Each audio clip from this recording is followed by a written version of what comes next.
Welcome to Optily Radio, your regular 30-minute dose of everything you need to accelerate your e-commerce marketing success.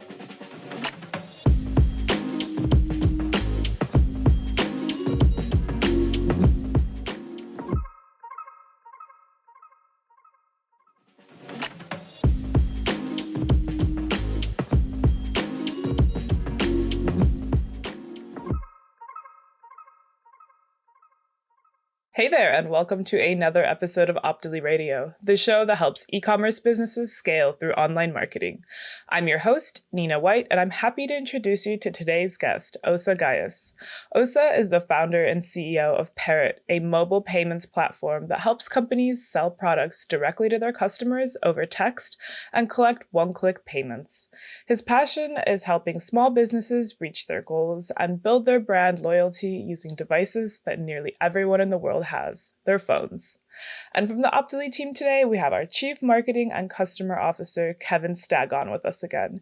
He brings a wealth of experience from working at both B2C and B2B brands, big and small, including international companies like Microsoft and Ding. Welcome to the show, Osa and Kevin. Thanks for having me. It's great to be here. Also, great to be here again.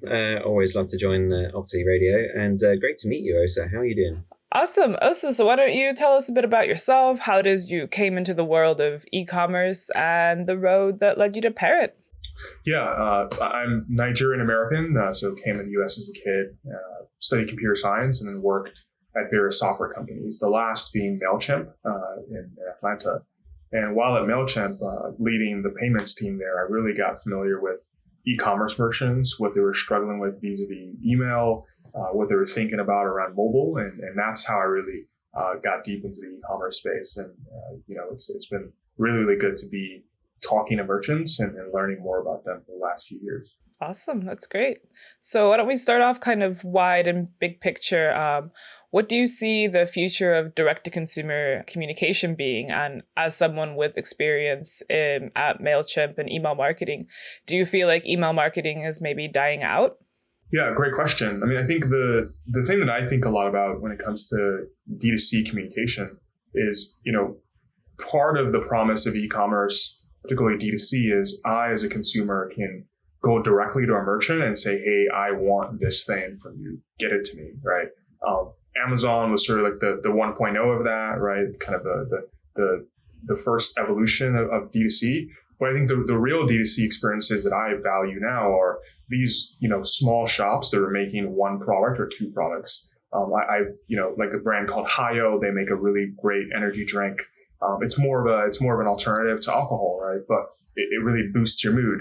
And what's great about that is when I go to the Hayo's website and I'm buying directly from the founders, right? The folks who came up with the idea, they're packing the boxes, they're still shipping themselves. And I think the real power in that relationship is being able to talk directly to them, being able to say, I like the product, I don't like the product. It does this for me when I ingest it. It doesn't do this for me. And we think that's a radically different experience than, let's say, going to a Walmart in America or another store outside the U.S. and buying a can of Red Bull. That isn't direct to consumer, right? I have no idea how to get in touch with Red Bull, and they don't expect to ever reach out to me. But for me, that's the big difference in how we expect brands to think about direct to consumer is someone's choosing to buy from you instead of buying from a big box retailer. And so you have to do everything you can to make sure you can get in touch with them. And it used to be that an email would solve that problem. But now we're finding that for a lot of brands, since 80-90% of their consumers are coming to shop from their DTC website on a phone, they're having to think about how do we actually make sure we can get in touch with that person while they're shopping on the site or after they shop, if they're not on a computer, but they're actually on a phone. So it's that kind of level of almost passion that the founder has, and you want to inject that right into the consumer experience. And no chance of doing that with the likes of Walmart and Amazon and all the rest of them, of course, because you're so far removed. But I guess really what you're saying there is you get the advantage of that. If somebody is choosing to do that, then they've already taken a first step, and now you need to really engage and find a great way to engage the passion that you have for your own product and try and inject that obviously into the kind of consumer interaction. And you mentioned, was it Hayo they were called, the brand there? Yeah. Are there other kind of examples that you just love that you would often point to and say, they're just nailing that? Yeah. One of the brands actually inspired me to leave my job at MailChimp and start Parrot was a brand called Dirty Lemon out of Atlanta, Georgia. I believe that's where the founder was. And what they would do is, similar, they'd make these canned drinks that you could buy. They were healthy, non-alcoholic. And when you wanted to order more, you would simply text the founder, right? It was really him, like, I think one or two interns. You would just send them a text from your own phone to their phone, and they would send you more, right? That was how they wanted to make sure that you always got more product, right? More of their really, really nice drink on a regular basis. And so we think like that's one kind of non-scalable, very tactical way that a founder in the D2C space can really build a deep relationship with the consumers. In that case, a founder is taking time to text you and say, thank you for buying. It's taking time to, ask you how the product is going from his own phone. And what we've seen now is brands trying to emulate that, really, really direct to consumer experience where you're talking to the person about the product they're buying from you in a very personal context, right? Their phone, their SMS conversation. So for me, like that brand, Dirty Lemon, was one of the big inspirations that led me to believe that D2C was more about direct communication and direct interaction and less about, just having an e-commerce website that you could click on and buy stuff. Yeah, so like SMS can still remain pretty personal, right? Because I mean, for me, if I'm sending text messages, if I'm sending any form of that kind of message, I guess, email still feels quite impersonal, probably more on the professional, probably more on the functional side. SMS are much more personal. So you can see how that kind of engagement with a customer instantly feels more personal, regardless of what the message is even about. It almost feels it's much more one-to-one rather than that one-to-many type communication. Yeah, that's really fascinating. I'll have to look up that brand. That sounds interesting. And do you think that brands should view SMS as a supplement to like a live chat function? Would it be kind of essentially replacing the live chat function, do you think? Yeah, that's a great question. I mean, I think for me, when I think about SMS, I always think about the experiences I had outside America. I mentioned Nigerian American, came to the US as a kid. I didn't go back to Africa for 17 years. But when I went back, I had an experience where I was trying to order something from a merchant who traditionally you'd walk up to the merchant and you pay with cash, right? And my cousin was like, don't do that. Just stop. Text the merchant, and you can actually, there's a system in Nigeria and in other parts of Africa and Asia where you can transact with the merchant over text and then go pick up the thing, or the merchant will deliver it to you. There's a whole system for that stuff. But in that case, what surprised me was, one, I was having a conversation with a merchant before buying about something I was trying to buy. And so to your point, like it is in the US, we call that live chat, and it's usually like a annoying pop-up on the bottom right of the website. But what I was really trying to do was ask a question, right? Like, I'm going to pay you, I think I was paying like $500 US for a product in Africa, which is a lot of money. I need to know this is the right product before I give you my money. Because if I can't, then, so I think for a lot of direct-to-consumer merchants, especially early on, your customer may be confused, like fundamentally confused about your product. And your website, it's really a leaky bucket in that sense, because you're just dropping traffic onto that, web page. And it doesn't really matter if the web page is mobile optimized, given that 90% of your consumers are mobile, it's probably right to mobile optimize that page. But what's more important is making sure that if someone is on that page and stuck, which you can pretty easily figure out just by, mapping out your traffic to actual conversions. If someone's on that page and confused, is the right answer you want them to wait for chat support to get back on, like whenever your people are on live chat and actually can respond? Or is the answer you want that consumer to send you a text message and say, hey, I'm on your website, like I just click on an Instagram ad, but I'm confused. Like, does your tonic water make people like me sick? And I think for a lot of brands, they kind of throw their hands up in the air and they're like, well, I don't know how to solve that problem. So I'm just going to spend more on ads and drive more traffic, or I'm going to put a live chat thing on my website. And, I think for a lot of brands, that's fine. And maybe you've got the money to burn. But I think, again, if you want to build a real relationship, it's always important to think about, how do I inject myself, right? Like the owner of the brand or my team, my customer care folk, how do I inject them into the customer journey as quickly as possible in a way that feels natural? I never use live chat on any website because I never get lucky and actually find someone who's responsive.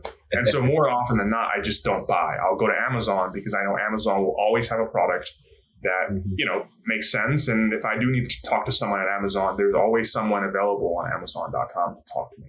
there's so much in there that I find really fascinating. So, and my background, I used to work in telecoms for a number of years, and I worked for a company called Ding that used to enable kind of mobile top up. So I'm really familiar with what you're talking about there when it comes to kind of SMS based transactions and really, effective top up becoming currency in many markets around the world, which is really fascinating.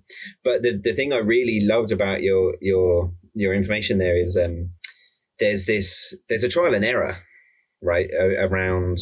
You're getting people to your site, you're trying to give them the right level of information, and then you're trying to optimize that, and you're going through that kind of constant cycle to engage the transaction quite often and then build the brand. Whereas really what you're saying is with that kind of direct text message, much more personalized interaction, you actually get to the end goal instantly. It's like the question is answered unfailingly every single time because you're going straight to the person that knows the information. You're engaging them in the brand from the very, very beginning, which is really fascinating. And again, it feels much more personal than those bots. I feel your pain when it comes to chatting to through bots and trying to get to an actual human being. So I guess I'm drinking the Kool-Aid there, right? I'm totally on board with text message interaction. I can see the personal nature. I can see the build the brand long-term relationship from the very, very first interaction. That's brilliant, right? Because you're not going after the transaction, then you're going after the relationship for the multitude of transactions in future. I think one thing that's interesting, kind of put some numbers around these things, because I think brands often get swayed by the numbers. One sort of stat that gets thrown out when we talk to brands to us, right? We throw out the stat, but brands will often come to us and say, "Hey, Osa, I've heard that my email open rates are going to be 10% at best," right? So 1 out of 10 people I email will actually open the email. And they'll probably never respond because no one responds to emails from D2C brands. That's not a thing. But I've heard, right, and this is, just not really a real number, but a number the industry's kind of made up. I've heard that the open rates for SMS are 90%. And what I often tell them is sorta, right? What we really mean when, as an industry, like SMS people, when we say 90%, we mean there is a 9 out of 10 chance that if you send a text message to a consumer's phone, they will look at it. But that isn't because they fundamentally love your brand or they were just waiting for a text from this random D2C brand that they saw on IG. It's really because they're addicted to their phone, right? Where everyone's a phone addict, they're going to look at it because it might be their mom. It might be their sister. It might be their kid at school that has an emergency. So when I look at the text 9 out of 10 times, and it's not my mom, it's not my family, it's some random brand sending me a text about something that I don't care about. It's not even a brand trying to actually ask me a question or get my feedback or any of that. It's just, here is a discount code, click on it. That isn't good for you as a brand, right? Because you've just invaded my space, for one, and you've invaded it with a message that isn't personalized, it isn't relevant, it's not even useful. And more importantly, I can't even interact with it. So it's now not even a text message. It's actually just an ad. You just dropped an ad next to my conversation with my mom on my phone. Now, you could say I opted in because I went to your website and I put my number in, but I think the sacred nature of the phone is still the phone, right? And I think for brands who are trying to beat out Amazon, trying to beat out Walmart and big box retail, it behooves you to start by saying, how do I not hurt the relationship with this customer early on, given that they could just decide to respond stop and then go to Amazon.com on their phone and one click check out whatever the thing my company sells is. And so I think for brands, it's really important to not be hyper focused on the 90% open rate, which again is the made up number based on some random studies people did, versus the 10% email number. It's more important to start with, let me get a piece of paper out and let me write out on a piece of paper what I want to text my customer at every point of customer journey, before they buy, after they buy, and 3 months later when they've tried the product for a few months. To be considered in your comms in such a personal space, basically. Yeah, absolutely. No, I'm on board with that for sure. So definitely on board with all of that. Don't want to be spamming people at random points in the day when they don't even remember your brand. So what is sort of that fine line between, personally having the founder or CEO messaging a bunch of clients and not being spammy? So do you find that automation can play a role without being, that bot that annoyingly pops up on every website? What is the way that brands can scale this personal communication? Yeah, one thing we see a lot of brands doing, again, I come from MailChimp, right? I always think about like, how do we automate? How do we scale? How do we get bigger? I think if I'm an e-commerce brand, and let's say I'm doing a million a year, B2C, I'm already collecting email addresses and phone numbers, probably, using a pop-up of some sort. And I think that's a really interesting opportunity for brands to kind of rethink their customer journey.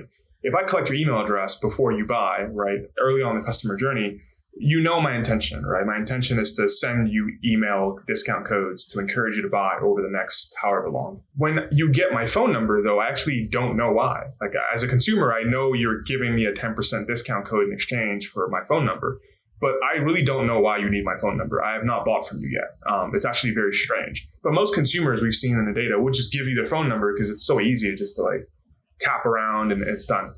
But we think for the brand, that's a really interesting opportunity. Like, if people are going to give you their number before they even buy, now you have an opportunity to automate a few messages. The first could just be like, hey, I noticed you didn't buy anything. Like, do you need help? Like, can we help you find something? Like, a message you can automate, right? But you need to make sure that whatever platform or tool you're using allows you to actually see the responses when people like say, yes, I had a question about this thing.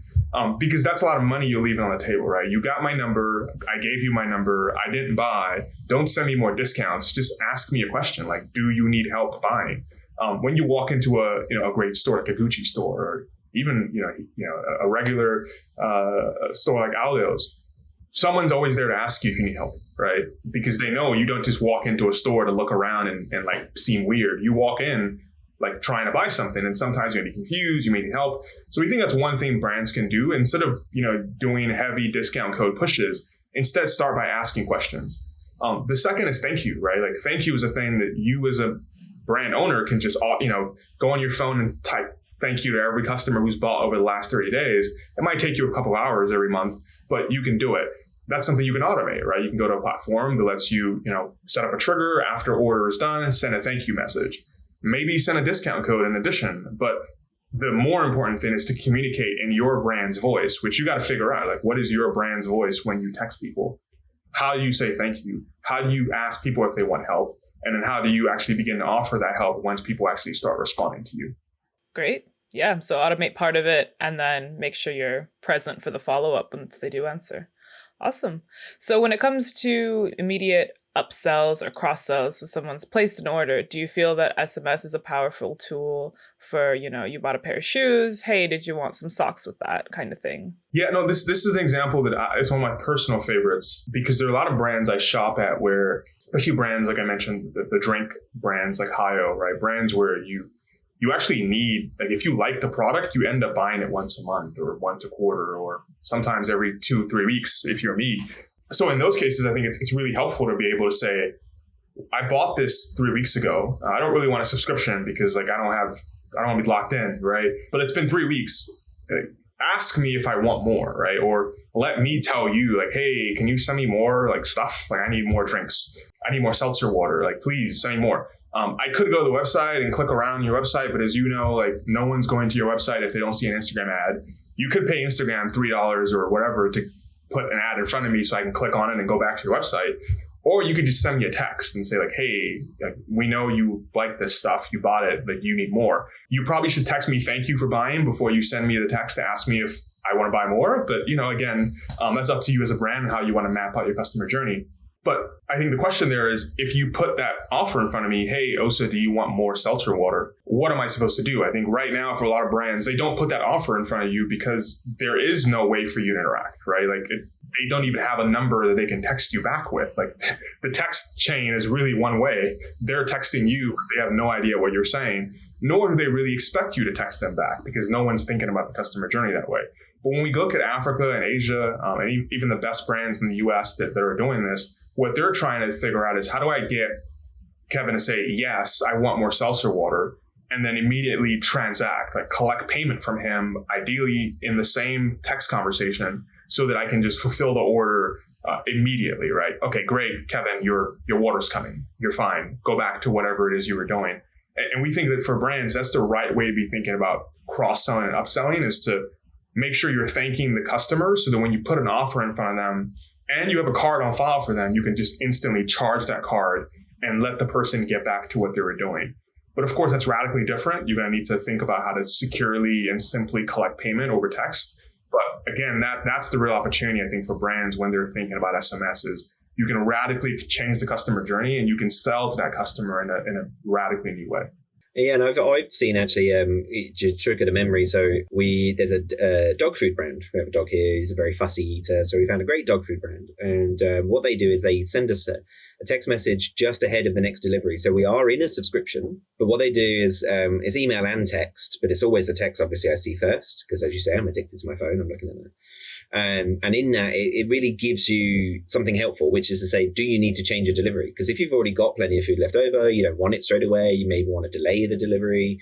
And during that journey, that's when I'm seeing plenty of upsell messages, right? So there's, do you want to add some treats? Do you want to add some other things, to that order ahead of it? So from a commerce perspective for them, they've got me straight back into the journey to potentially upsell. And it's personal, right? So I'm much more likely to engage with that rather than, okay, there's another what feels like a spammy email, because they can all feel a bit spammy. But the thing that they don't do yet, and this is, we'd love to hear more obviously about your platform, is that transaction doesn't happen there. So if I did want to upsell, it actually does take me to the website and into a very nice journey. They've done a good job, don't get me wrong, but there's still some barriers to overcome, right? As a consumer, rather than saying something within that text journey that it's just, yes, add that and change that. If I could do that as a direct response whilst I'm on the move, whilst I'm even walking the dog, right? That's marvelous. That would be an instant win for them, an instant win for me, because it's super helpful and I'm more likely to do that going forward. So how does SMS transacting work, right? In that kind of scenario, how do you make it so smooth?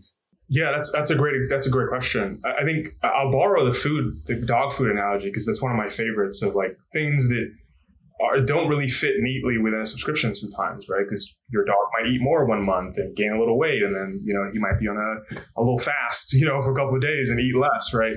But let's take the example. Hey, Kevin, do you want more dog food? It's been 3 weeks since you got some. You don't have a subscription, right? Or maybe you do, but do you want more? Great, you do want more. You responded, which is good. Like you responded, I saw your response as a merchant. Okay, Kevin wants more.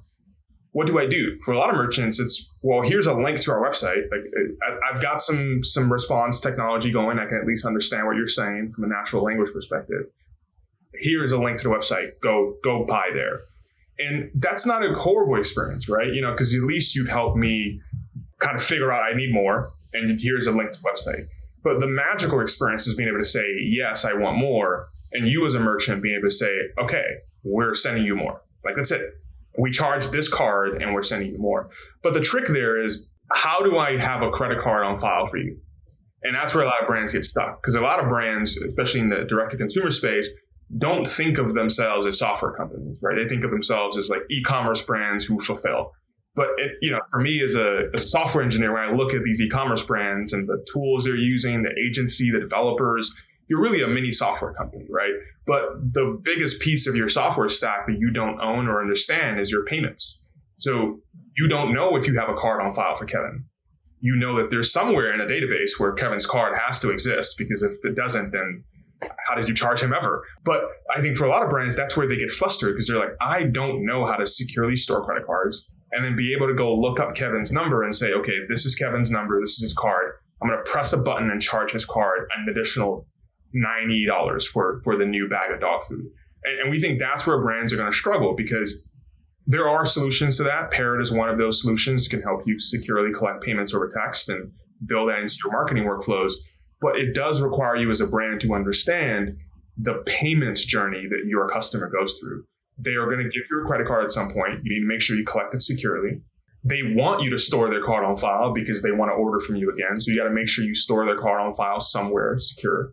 And then you're going to want to reuse that card every month or every couple of weeks to get them to order more stuff. And you need to make sure you do that correctly. And so I think for a lot of brands, you've got a really good understanding of your marketing. You've got an understanding of the product. But understanding your payments is going to be really important, because otherwise, A, you won't let people transact with you easily. And B, when you do want them to transact again, you're going to have to send them to your website and have them put their credit card in all over again. And that isn't really how people want to order more from you. They want to just say, yes, I want more. And the best analogy I could think of is Amazon, right? In US, I use the Amazon app, and more people in America are Amazon Prime subscribers than actually vote in the American elections. So wow, you're really competing with Amazon, right? And the Amazon experience is they have my card on file. I trust that they're secure because, it's Amazon. And they can always charge me more by just letting me swipe once. It's really magical, right? To reorder that way. And you as a brand are competing with that magical experience. And so it's your job to understand your payment stack so that when you are really trying to get someone to transact very easily, you know how to do that and you know how to do that securely. Sorry, I'm blown away by that stat, Amazon Prime and voters. Wow, that is extraordinary. Anyway, if we got into politics, we'd have to do another 11 podcasts, I think, at this stage. But that's really fascinating. And then so with the Parrot solution, how, what is the utopia journey, that people buy into there? Because again, as we've already discussed, love the fact that it's so personal, love that personal communication, love the greater kind of human side of SMS, because it is more human, it's more engaging. So then payments is kind of a cold part of it. So how does that then feature, and how do you keep that that warm journey when it comes to the payments piece through SMS? How are you delivering that? Yeah, I think the best example I kind of give is actually a men's health brand, right? They came to us and they said, hey, we know that our demographic skews younger, right? They already want to text us. We don't really care about open rates. We just know our demographic wants to text us. We want to text them something and say, hey, here's a new product we just released. It's brand new, for VIPs. Reply yes if you want it. And when anyone responded yes, Parrot would ask them, okay, we need your credit card, right? You've never texted this brand before to buy. We need your credit card. And Parrot would actually send that person a secure web form, collect their credit card. And so the next time that person bought, and let's say we release another product, hey, we have another product for you. Do you want it? And anyone who responded yes, we'd say, hey, we have a card for you on file already, and we have this address for you. Do you want us to ship it to that same address and use that same credit card? And if you said yes, Parrot would just send you a receipt. And on the merchant side, all the merchant needed to do was connect their Shopify store, press a few buttons, and that's how they would now create a campaign that would go out and try to sell in an automated way a product to a group of people. And so that's really the magic for us, is getting brands to the point where you have a phone number for someone. That's step one. You've got a credit card on file for them. That's step two. And more importantly, if you're doing a physical product, you got an address on file for them. And you may already have the address and their phone number if they bought from you before. You may just be missing their credit card. Or if you're using Stripe, you may have the credit card. It may just be stuck in some database somewhere. But it's really your job as a merchant to make sure that whenever that customer is in a buying moment, whether it's, hey, I like that new shirt you just released. Yes, give me the shirt. I want the XL or the small. You can in that moment say, okay, cool. I've got your number. I've got your credit card. I've got your address. Should I use this information, or do you want me to update it, right? And with Parrot, updating is very easy. You just send the person a new link. It's automated. And so we think for brands, that's the best experience you can use if you're trying to compete with Amazon, because that same shirt can be bought from Amazon. That same tonic water can be bought from Amazon. But I, as a consumer, want to buy from you because I really believe in buying from these small merchants and then being able to have a real relationship with them afterwards. So when you were talking about Amazon, you mentioned the key element of trust, of them having your credit card on file. So in the world of, text scams and number spoofing and all of that comes to mind with SMS, how do you ensure that, your customers are going to trust you, a small brand that doesn't have the clout that Amazon does, with, phones and credit card information on file? Yeah, it's funny. I've been thinking a lot about security, right? Because I think what you're ultimately asking is, if I'm an e-commerce brand and I'm collecting credit cards, how do I communicate to my customers? One, I care.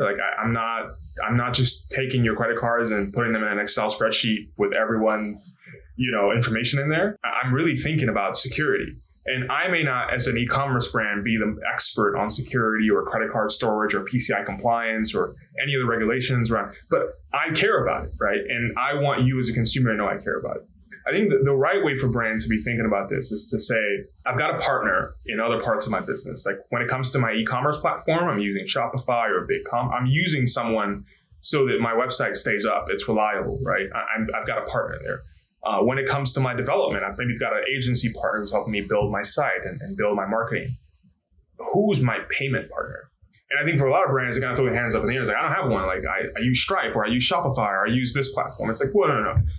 Who's making sure that you can collect payments wherever you need to collect payments? Who's making sure your car is stored on file? And I think for a lot of brands, the answer is no one, right? And I think that's where a lot of brands need to, go find help, right? Go find someone who knows about payments and can educate you on it. That might be a resource, might be a friend, it might be someone it might be an agency, but you need to find someone, even a vendor, who can help you understand your entire payments journey and how you collect payments at every step. Now, if you only need to collect payment from someone once because no one ever shops with you more than once, maybe don't worry about it. Just keep your website up and things will be fine. But if you do know that your brand has a repeat purchasing rate, maybe every month or every couple of months, you need to think about payments more deeply. And the right way to communicate that to your customers is we take security seriously. We are PCI compliant is a word you can kind of just throw out, a phrase you can throw out, like just to kind of get yourself out of situations. But I think the right solution is to make sure that when you pick a vendor for SMS or for payments or whatever it might be, you are confident in their ability to securely store credit card data, their ability to transmit that data securely. Because if there is a breach, it won't be you, the brand, who is responsible for the breach. It will ultimately be whoever's storing that data for you and making sure that data is available. So for us as Parrot, we raised $2 million of VC money. We spent 18 months building what we think is the most secure platform for transacting with a phone number and a credit card. But again, not everyone has 18 months to go spend building security infrastructure to prevent phishing and attacks and SMS fraud. But again, for us, that's our core value proposition to brands, is we can be that partner.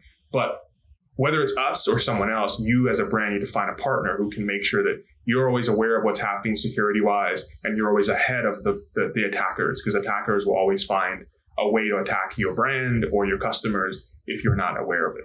So it's kind of like have someone that can speak with some authority and some experience in that space, because then they can impart the confidence. And it is so important to consumers. Like, consumers are so much more savvy than they ever once were with all of this, because they're so much more exposed to these challenges and these risks. So one of the first questions you probably ask before you give any kind of information. So yeah, I'd kind of take a loan of somebody else's experience in that space is definitely a quick route, but also probably the most secure route, right, to give confidence to consumers, and then overcoming that barrier of them actually giving you the information that is so important to your business.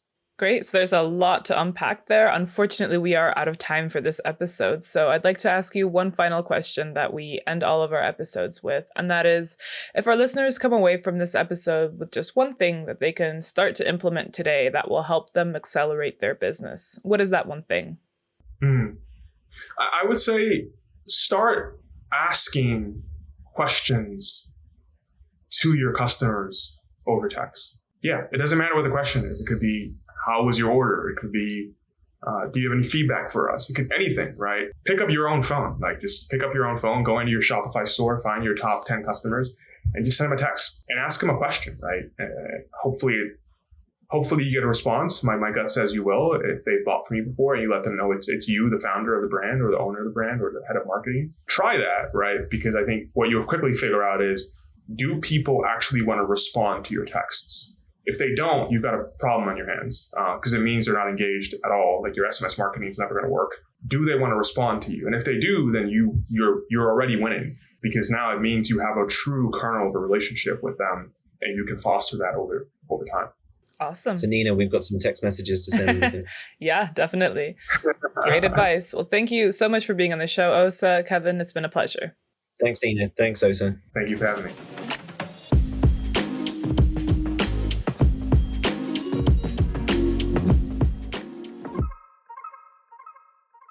Thanks for joining us for this episode of Optily Radio, Accelerate E-commerce Marketing. We're of course brought to you by Optily, the new Shopify app that's revolutionizing how store owners manage their ad spend across Facebook, Instagram, Google, and YouTube. If you're one of the millions who is struggling to know where to spend your marketing dollars for the most impact, try out Optily free for 2 weeks. Watch your returns increase, hours open up in your schedule, and achieve your business goals fast.